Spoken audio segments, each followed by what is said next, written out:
여러분 안녕하십니까? 2월 18일 뉴스와이 플러스 시작합니다. 검찰이 명태균 의혹 추가 수사를 창원지검에서 서울중앙지검으로 이관한 가운데 더불어민주당은 윤 대통령 부부 수사를 위해선 특검법이 꼭 필요하다고 주장하고 있습니다.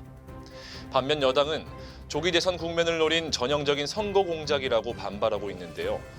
민주당은 이번 달 안으로 명태균 특검법을 처리하겠다는 방침이지만 제2요구권 행사 전망에 여당 반발까지 거세져 최종 통과 여부는 미지수입니다. 검찰은 명 씨의 휴대전화 이른바 황금폰 포렌식을 마치는 대로 김건희 여사 소환 조사 등도 검토할 것으로 보여 적잖은 파장을 일 것으로 전망됩니다.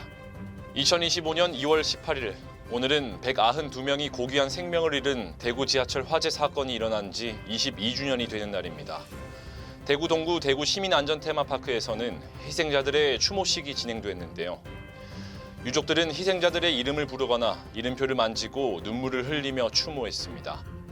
192명이 목숨을 잃고 151명이 다친 대구 지하철 화재 사건은 세계 3대 지하철 참사 사건으로 꼽힙니다. 금융기관으로부터 대출을 받은 자영업자들의 사업장 10곳 중 1개꼴로 문을 닫은 것으로 나타났습니다. 한국신용데이터의 2024년 4분기 소상공인 동향 보고서에 따르면 지난해 4분기 개인 사업자 대출을 받은 362만 2천 개 사업장 중 13.3%인 48만 2천 개가 폐업한 것으로 조사됐습니다. 최근 어지러워진 국정과 위축된 소비 심리로 외식업체가 눈에 띄게 타격을 입었습니다.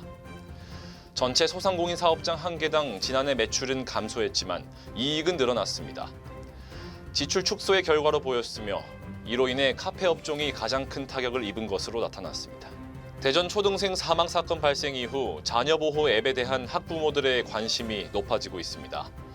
대구 최대 맘카페 대구맘 365에서는 자녀 보호, 위치 추적 등의 검색량이 급증했습니다. 자녀 위치 추적 기능은 물론 주변 소리 청취 기능이 탑재된 파인드 마이 키즈 앱이 신규 설치 건수가 사건 전보다 70배 폭증한 것으로 나타났습니다. 학부모들의 불안이 커지는 반면 교사들의 반발도 거세졌습니다. 소리 청취 기능이 교권 침해 논란으로 빚어진 겁니다.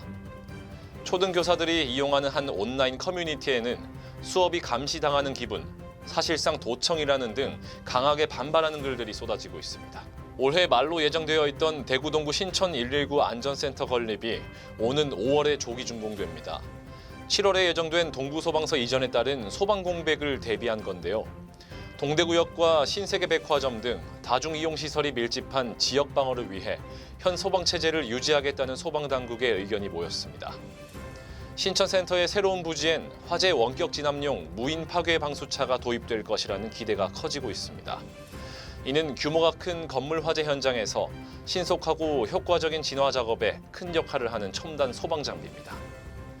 신천센터는 신천 3동에서 신천 4동으로 이전되며 5월 준공 후 7월 개소를 목표로 두고 있습니다. 이것으로 오늘의 뉴스와이 플러스 모두 마치겠습니다. 고맙습니다.